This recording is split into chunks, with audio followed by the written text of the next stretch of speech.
BRS లో భంగపడ్డ నేతలందరూ కలిసి బీజేపీ గెలుపునకు కృషి చేస్తున్నారని సంగారెడ్డి జిల్లా బీజేపీ ఎంపీ అభ్యర్థి బీబీ పాటిల్ హర్షం వ్యక్తం చేశారు.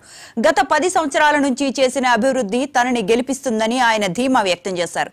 జహీరాబాద్ పార్లమెంట్ సీటు గెలిచి మోడీకి గిఫ్ట్ గా ఇస్తాను అంటున్న బీబీ పాటిల్ తో మా correspondent Asif face to face. Parliament ఎన్నికల నేపథ్యంలోనే ఇప్పటికే బీజేపీ అధిష్టానం Zaheerabad parliament ticket sitting MP BB పాటిల్కి కేటాయించింది. ఈ నేపథ్యంలోనే బీబీ పాటిల్ ఇప్పటికే కార్యకర్తల సమావేశంలోని ఇప్పటికే దూసుకెళ్తున్నారు. మొత్తం మీద ప్రచారంలో పోరెత్తిస్తున్నారు. మనతో బీబీ పాటిల్ ఉన్నారు, వాళ్ళతో మాట్లాడే ప్రయత్నం చేద్దాం. సార్, మూడోసారి టికెట్ మీకే వచ్చింది, దీనిపై మీరేమంటారు? మొట్టమొదలుగా జాయిన్ అయిన తర్వాత ఒక 24 అవర్స్లో టికెట్ ఇచ్చేందుకోసానికి నేషనల్ ప్రెసిడెంట్ నడ్డా గారు, షా గారు, ప్రైమ్ మినిస్టర్ గారు, స్టేట్ నుంచి మా లక్ష్మణ్ గారు, కిషన్ రెడ్డి గారు అందరికీ ప్రత్యేక ధన్యవాదాలు, ఆభారాలు చెప్తున్నా. అంటే ఒక 21st లిస్ట్లో నాకు టికెట్ ఇచ్చి వాళ్ళు మాకు జర ప్రమోట్ చేసి మాకు విశ్వాసం పెట్టుకున్నారు. అందుకోసానికి నేను కూడా మా ప్రజలకు విశ్వాసాలు పెట్టుకొని గెలిచి ఇంకొక పరి ఎంపీ కావాలని కోరుకుంటున్నాను. రెండు టర్మ్గా బీఆర్ఎస్ నుంచి మీరు ఎంపీగా పోటీ చేశారు జహీరాబాద్ పార్లమెంట్. ఎలాంటి అభివృద్ధి చేశారు మీరు? సార్, లాస్ట్ 10 ఇయర్స్లో నేషనల్ హైవేస్ కానీ, రైల్వేస్ కానీ, కేంద్రీయ విద్యాలయ కానీ, రూ అర్బన్స్ కానీ వేరే ఎంత బాధ్యత చేయమంత మొత్తం బాధ్యత క్లియర్ చేసుకున్నా. డెఫినెట్లీ మ్యాక్సిమం ఫండ్స్ తీసుకొచ్చే ప్రయత్నం చేసిన స్టేట్ సెంట్రల్ గవర్నమెంట్ నుంచి. ఇదంతా గుర్తు ఎస్ఆర్ఏ రోడ్ చూసుకుంటున్నారు, నిజాంపేట, నారాయణఖేడ్, బీదర్ ఉంది, అట్లానే మేదక్, ఎల్లారెడ్డి, బాస్వాడ, రుద్రూరు ఉంది, అట్లానే మద్దూరు రోడ్ ఉంది. 2 రైల్వే లైన్ కూడా మంజూరు అయినాయి, మనకు 2 రూ అర్బన్ మంజూరు అయినాయి. తర్వాత పాస్పోర్ట్ ఆఫీస్ అయింది, ఇంకా వేరే డిసేబుల్డ్ బెనిఫిట్స్ కూడా మనకు అందరికి ఇచ్చినాం. ఇటువంటి ప్రతి ఒక్క పని మనం చేసుకున్నాం, ఎక్క ఫండ్ తీసుకునే ప్రయత్నం చేసుకున్నాం.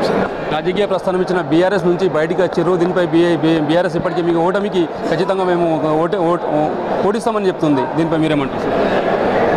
ఇక నేను అంటే ఎక్క మాట్లాడదు, మా వాళ్ళే ఉన్నారు, వాళ్ళు కూడా 10 ఇయర్స్ ఆపర్చునిటీ వాళ్ళకి ధన్యవాదాలు చెప్తాను. Thank you. ఇంకా జహీరాబాద్ పార్లమెంటు ఓవరాల్గా పార్లమెంట్ నియోజకవర్గ ప్రజలకు మీరు ఏం చెప్తారు? బీబీ పాటిల్కి ఓటు ఎందుకు వేయాలంటే మీరు మోడీకి చూసా, లేకుంటే మీకు చూసా, లేకుంటే పార్టీకి చూసా, ఎందుకు ఓటు వేయాలి? ఎప్పుడు కూడా డెవలప్మెంట్ కోసానికి ఓటేసేది ఉంటుంది. డెవలప్మెంట్ అంటే ఇప్పుడు మీకు అంతా గుర్తున్నది, లాస్ట్ 10 ఇయర్స్లో మోదీ సర్కార్ గవర్నమెంట్లో ఎటువంటి పర్యాయనాయి. ప్రతి ఒక్క స్కీమ్ లాస్ట్ పర్సన్ దాకా చేయడం ప్రయత్నం చేసిండ్రు. అటువంటి ఇంకా స్కీమ్స్ కావాలా, డెవలప్మెంట్ కావాలంటే మీకు అంతా గుర్తే ఉంది. ఇక మా ఎకానమీ కూడా $5 trillion అవుతుంది 2047లో. 3rd economy in the world అవుతుంది. ఇది ఒక మంచి రీజన్ ఉంది, మంచి సిచ్యువేషన్ ఉంది మన స్టేట్ కోసానికి, మన గవర్నమెంట్ కోసం కూడా, మన రాజ్యం, మన దేశం కోసం కూడా. అట్లానే మా జీడిపి కూడా 4.4 నుంచి 8.4 అయింది. అంటే మా జీడిపి డెవలప్ అయితే ఆటోమేటిక్ నేషన్ డెవలప్మెంట్ అయ్యేటని అనుకుంటున్నాం. ఇటువంటి డెవలప్మెంట్ కావాలి, రామ జన్మభూమి కానీ, 370 కానీ, తలాక్ కానీ, ఇటువంటి మంచి బిల్స్ కానీ, మంచి డెవలప్మెంట్స్ కానీ, అటువంటి స్కీమ్స్ తీసుకొని లాస్ట్ 10 రోజులు పనిచేసిండ్రు. అందుకోసం వాళ్ళకి ధన్యవాదాలు చెప్తున్నా. ఇదే ఐడియాలజీ చూసుకొని మేము అక్కడ జాయిన్ అయినాం.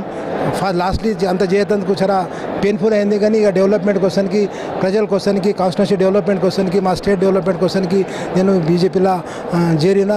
తప్పకుండా అందరూ నాకు ఓటు వేస్తారని అనుకుంటున్నా. నేను ఓటు వేసిన తర్వాత, గెలిచిన తర్వాత ఇంకా మంచిగా డెవలప్మెంట్ చేసే ప్రయత్నం చేస్తాను. ముఖ్యంగా టికెట్ ఆశించి జహీరాబాద్ పార్లమెంట్ నుంచి టికెట్ ఆశించిన నేతలు చాలామంది ఉన్నారు. భంగపడ్డ నేతలకు మీరు ఎలాంటి హామీ ఇస్తున్నారు? వాళ్ళకి ఎలా కలుపుపోతున్నారు మీరు? ఇక అందరూ ఆస్పైరెంట్ ఉన్నారు, కానీ ఇక ఈ సిచ్యువేషన్ టికెట్ ఉంటే ఎక్క విశ్వాసం మనం చూపించారు. వాళ్ళందరూ కూడా నాతో ఇప్పుడు ప్రతి ఒక్కరు నాతో పనిచేస్తున్న రెడీ ఉన్నారు. ఇప్పుడే ఎల్లారెడ్డి కానీ ఇంకా వేరే క్యాండిడేట్ కూడా నాతో ఇక్కడే ఉన్నారు. డెఫినెట్లీ అందరూ కలిసి పని చేస్తాం. తప్పకుండా ఈ సీట్ గెలుచుకొని PM గారికి అప్పచెప్తాం.